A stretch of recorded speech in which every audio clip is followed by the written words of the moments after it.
नमस्कार दोस्तों, और एक नया वीडियो के साथ मैं फिर से आ गया।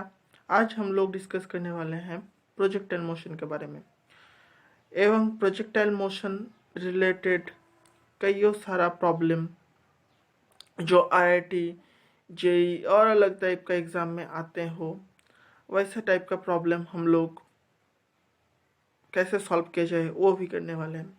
और इस सारा प्रॉब्लम सॉल्यूशन के लिए जो कंसेप्ट होना चाहिए वो कंसेप्ट हम लोग आज क्लियर करने वाले हैं। तो कई सारा टॉपिक है प्रोजेक्टाइल मोशन रिलेटेड जो कि हम लोग यहाँ पर डिस्कस करने वाले हैं। टाइम लगेगा थोड़ा, लेकिन पूरा कॉन्सेप्ट क्लियर करके रखना है अपन को। तो शुरू करते हैं आज का वीडियो। यहाँ पर प्रोजेक्टाइल मोशन के संबंध में हम लोग सबसे पहले क्या करने वाले हैं, हमारा पहला है basic of the projectile motion. यह है हमारा पहला टॉपिक। क्या है वो basic of the projectile motion. अब हमारा इसमें हम लोग क्या निकालेंगे मैक्सिमम हाइट कितना है, टाइम ऑफ फ्लाइट कितना है, और कितना दूरी तक गया है, प्रोजेक्ट किया है, और कितना एंगल से हम लोग थ्रो किए हैं। ये सब हम लोग basic of the projectile motion के लिए करेंगे। ये basic of the projectile motion शायद 1 से 2 लेक्चर हम लोग कवर करने की कोशिश करेंगे। Project from A height.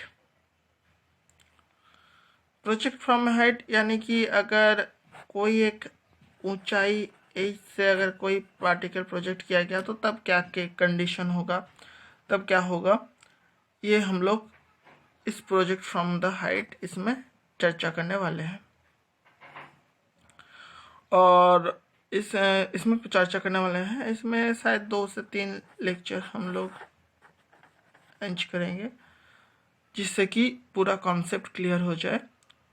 तो यह है project from A height. Incline projectile अगला जो इंक्लाइन प्रोजेक्टाइल, इसमें क्या है, अगर कोई एक एंगल अल्फा कोण में अगर कोई आदमी खड़ा है और वहाँ से प्रोजेक्ट कर रहा है तो क्या होगा उस कंडीशन में।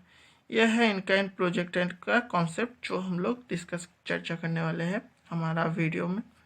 और projectile from a moving platform, अगर कोई एक ब्लॉक जो कि मूव कर रहा है यू वेलोसिटी में, तो उस कंडीशन में अगर हम लोग खड़ा रह गए यहाँ पर, अगर हम लोग कोई पार्टिकल थ्रो करें तो उस क्षेत्र में क्या होगा, ये हम लोग इस लेक्चर में चर्चा करने वाले हैं। तो इन सबसे पहले हम लोगों को सबसे पहले देखना है basic of the projectile motion. और ये सारा अगर कवर हो जाए तो होप सो आईआईटी, जेई और अलग टाइप का एग्जाम के लिए प्रोजेक्टाइल मोशन रिलेटेड सारा कॉन्सेप्ट इसमें क्लियर हो जाएगा। तो इसमें हम लोग सबसे पहले चर्चा करने वाले हैं क्या, basic of the projectile motion. और तो यानी कि प्रोजेक्टाइल मोशन क्या है और उसका रिलेटेड कुछ इक्वेशंस और इसी रिलेटेड कुछ प्रॉब्लम्स हम लोग देखने वाले हैं। तो शुरू करते हैं basic of the projectile motion से। तो हम सबसे पहले शुरू कर रहे हैं basic of the projectile motion, यानी कि प्रोजेक्टाइल मोशन क्या है, किसको प्रोजेक्टाइल मोशन कहा जाएगा, ये हम लोग यहाँ पर सबसे पहले डिस्कस करने वाले हैं। मान लीजिए मैं ये पेन को आप लोगों की तरफ ऐसे करके फेंक रहा हूँ, तो हम लोग देख रहे हैं पहले ये ऊपर जा रहा है, फिर नीचे जा रहा है, फिर आप लोगों की तरफ पहुँच रहा है। यही जो मोशन है, यही चीज़ है प्रोजेक्टाइल मोशन।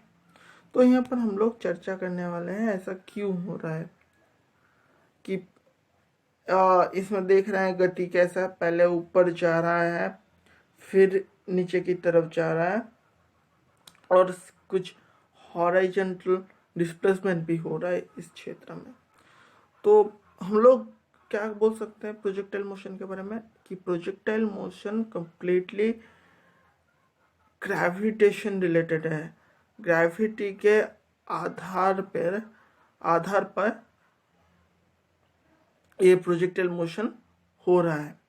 और अगर हम लोग किताबी डेफिनेशन के बारे में बात करेंगे, अगर इसका डेफिनेशन का बात करेंगे तो डेफिनेशन के तौर पे हम लोग क्या बोल सकते हैं कि a particle thrown into space under the two dimensions under the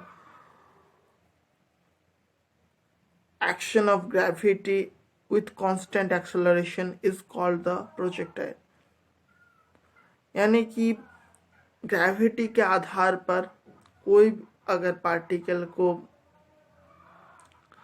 throw किया गया तो उसको बोलते हैं हम प्रोजेक्टाइल मोशन। प्रोजेक्टाइल मोशन का एग्जांपल के तौर पे हम लोग क्या बोल सकते हैं कि अगर जब हम लोग देखते हैं क्रिकेट मैच के टाइम पे अगर बल्लेबाज बैट्समैन छक्का मार रहा है तो क्या हो जाता है कि बॉल को हिट करता है, बॉल सीधा ऊपर जाके ग्राउंड के बाहर पहुंचता है। यही है प्रोजेक्टाइल मोशन, बॉल सीधा हिट होके। अब हम लोग जब देखते हैं कि हम लोग एक बॉल को ऊपर थ्रो कर रहे हैं एक जगह में, दूसरे जगह पे जाके वो कैच कर रहे हैं, तो ऐसा क्यों हो रहा है कि हम लोग कैच क्यों कर पा रहे हैं? यही प्रोजेक्टाइल मोशन के कारण। इस अगर प्रोजेक्टाइल मोशन नहीं सीधा ऊपर जाके सीधा अगर नीचे आता तो हम लोग बॉल कैच ही नहीं कर पाते उस जगह पर। हम लोगों का क्योंकि हम लोगों का तो डिस्प्लेसमेंट हुआ है और बॉल भी हाथ में आ रहा है, यानी कि बॉल थोड़ा सा ऊपर जाके फिर नीचे कर्व टाइप का मोशन दिख रहा है। यही हमारा प्रोजेक्टाइल मोशन है। यहाँ पर प्रोजेक्टाइल मोशन रिलेटेड कितना ऊंचाई तक जाता है, कितना रेंज तक वो जाएगा, ये हम लोग यहाँ पर चर्चा करने वाले हैं। इसका कुछ प्रोजेक्टाइल मोशंस का इक्वेशन ऑफ मोशन निकालने के लिए कुछ असम्पशंस हम लोग को करना पड़ेगा। जो पहला आज असम्पशंस है वो क्या है ना, हम लोग ये जब प्रोजेक्टाइल मोशन का इक्वेशन ऑफ मोशन निकलने जाएंगे तब हम लोग को एयर रेजिस्टेंस को निगलेक्ट कर देना पड़ेगा। यानी कि हवा के दौरान कोई भी प्रेशर क्रिएट नहीं होगा उस पार्टिकल के ऊपर, कोई रेजिस्टेंस एयर रेजिस्टेंस नहीं रहेगा। यानी कि कोई एयर के दौरान उस पार्टिकल के साथ कोई फ्रिक्शनल फोर्स कुछ भी उसके ऊपर लागू नहीं होगा और यह एयर रेजिस्टेंस टोटली निगलेक्ट होगा। हम लोग दूसरा क्या असम्पशन करेंगे कि जो अर्थ सरफेस होगा वो होगा फ्लैट। यानी कि हम लोग अर्थ तो राउंड होता है, हम लोग अर्थ का कोई एक पॉइंट में ऐसे करके राउंड का दूसरे साइड में पार्टिकल आ रहा है, ऐसा नहीं होगा इस क्षेत्र में कि एक साइड से हम लोग पार्टिकल को थ्रो कर रहे हैं तो वो सीधा थ्रो होकर दूसरा एंड में आ रहा है क्योंकि अर्थ की क्या की अर्थ तो गोल है, ऑलमोस्ट गोल है, तो वो गोल नहीं छोटा सा एक क्षेत्र में लेना पड़ेगा कि हाथ सरफेस फ्लैट लगे, कोई एक पॉइंट से आकर दूसरा पॉइंट में थोड़ा सा रेंज में वो प्रोजेक्ट करेगा, प्रोजेक्ट करने पर थोड़ा सा रेंज में जाके वो पहुंचेगा। यानी कि अर्थ सरफेस फ्लैट होना चाहिए। ये हमारा दूसरा असम्पशन है। तीसरा असम्पशन क्या है कि हम लोग जानते हैं कि ग्रेविटेशनल फोर्स का वैल्यू जितना ही ऊपर जाएंगे ग्रेविटेशनल एक्सेलरेशन उतना ही धीरे धीरे कम वेरिएशन करते जाता है। यानी कि ग्रेविटेशनल फोर्स का वैल्यू कम होते होते एक टाइम पे 0 हो जाता है ग्रेविटेशनल एक्सेलरेशन। तो इस क्षेत्र में हम लोग क्या असम्पशंस करना है कि इस केस कंडीशन में हम लोगों को ग्रेविटेशनल एक्सेलरेशन का कोई वेरिएशन नहीं है, ये एजम्पशंस कर लेना है, यानी कि हमारा जी कांस्टेंट एंड फिक्स है, ग्रेविटेशनल एक्सेलरेशन का कोई वेरिएशन नहीं होगा इस कंडीशन के लिए, इस केस के लिए। तो हमारा प्रोजेक्टाइल मोशन रिलेटेड 3 एजम्पशंस क्या क्या रहा?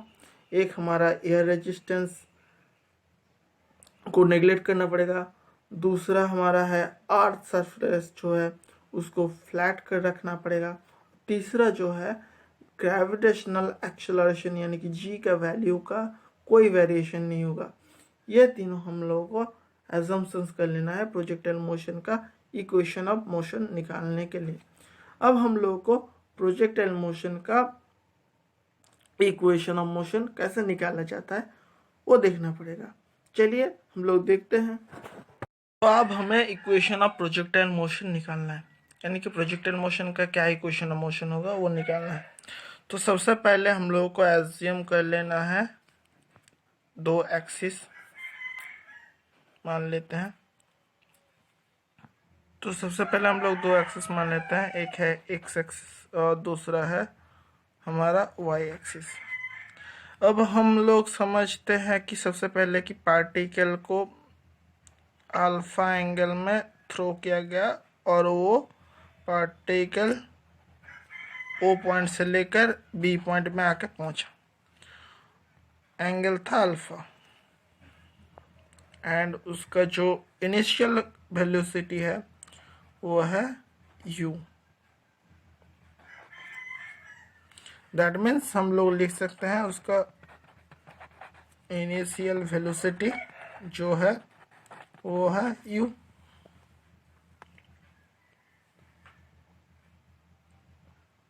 अब इस u का 2 कंपोनेंट होगा, एक ux एक uy। तो यहाँ पर इस रिलेटेड हम लोग क्या लिख सकते हैं? ux is u cos alpha और y एक्सिस बराबर कंपोनेंट क्या होगा? uy जो कि है u sin अल्फा। अब मान लेते हैं इसका मैक्सिमम जो हाइट है h और इसका जो रेंज है वो है r। तो हमें सबसे पहले निकालना है मैक्सिमम हाइट, कितना ऊंचाई तक वो गया है। तो मैक्सिमम हाइट पे इसका वेलोसिटी 0 होगा। तो हम लोगों का इक्वेशन क्या है? v square is equals to you square plus 2gh। ऊपर जा रहा है माइनस 2gh होगा, क्योंकि ऊपर की तरफ g नेगेटिव होता है। तो यहां से हम लोग क्या लिखते हैं, देख सकते हैं ये क्या होगा। यहां से हम लोग लिख सकते हैं ऊपर की तरफ हम लोग को v y square is equals to you y square minus 2gh। V y 0 square is equals to you y मतलब क्या है? U square sine square alpha minus 2gh। तो यहाँ से हम लोग निकाल सकते हैं h equals to you square sine square alpha by 2g। तो यही है उसका मैक्सिमम हाइट। अब हमें निकालना है टाइम ऑफ फ्लाइट। सपोज मान लेते हैं इसको t1 टाइम लगेगा ये ऊंचाई झरने में। तो हम लोगों को सिंपली सी पता है v is equals to U minus G T, t1 यहाँ पर इस क्षेत्र में। तो ऊपर के लिए V Y is equals to you Y minus G T 1। तो यहाँ से हम लोग निकाल सकते हैं 0 is equals to you sine alpha minus g t1। t1 is equals to you sine alpha by g. यह है उसको टाइम ऑफ फ्लाइट। अब नीचे उतारने के टाइम में उसका वेलोसिटी कितना होगा। अब मान लेते हैं नीचे के उतारने के टाइम में उसका इनिशियल वेलोसिटी 0 है, फाइनल वेलोसिटी इसका कितना है, जो हॉरिजॉन्टल वेलोसिटी है।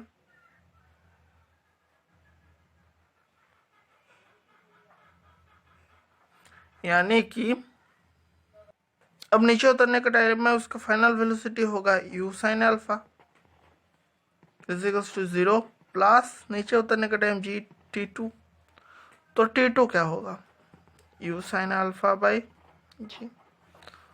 तो टोटल टाइम कितना होगा t1 plus t2 that means 2u sin alpha by g। ये है उसका नेट टाइम। अब हमें निकालना है रेंज।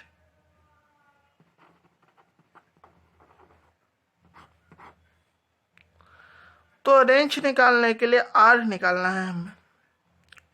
तो हमें पता है s equals to v t, तो r इक्वल्स टू क्या होगा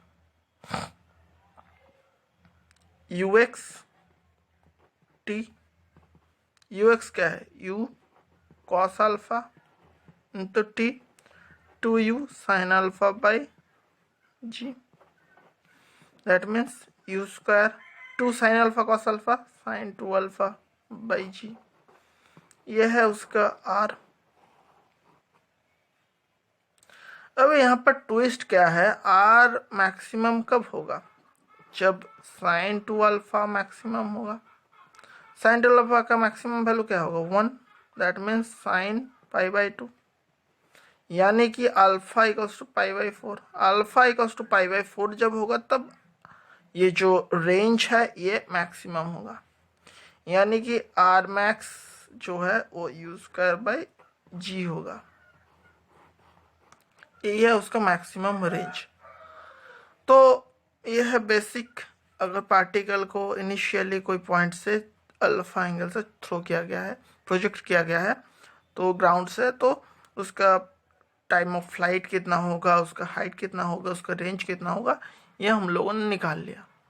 अब अपन लोगों को निकालना है कि उसका locus of the path locus क्या होगा, ये हमें निकालना है। तो लोकस अब हम निकालते हैं उसका लोकस क्या होगा। तो लोकस निकालने के लिए हम लोग सबसे पहले कंसीडर करते हैं एक्स एक्सिस, दोनों एक्सिस पहले सबसे पहले कंसीडर कर लेते हैं, और वाई एक्सिस। अब पार्टिकल को प्रोजेक्ट किया गया है, लेटस ये है P point P X Y, okay, और ये यू उसका वेलोसिटी है, अल्फा एंगल है, ये y है, ये x, U X equals to U cos alpha, U y equals to you sine alpha. तो हमें निकालना है y, U T plus half G T square. y जब निकालेंगे तब क्या होगा यू वाई टी, ऊपर जा रहा है half G T square. U Y क्या है यू साइन अल्फा, और हम लोगों के पास है x equals to U x T, तो t equals to X by U x क्या है यू कॉस अल्फा। तो हम लोग यहाँ से t लिख सकते हैं क्या U X by U cos alpha minus half G X square by U square cos square alpha.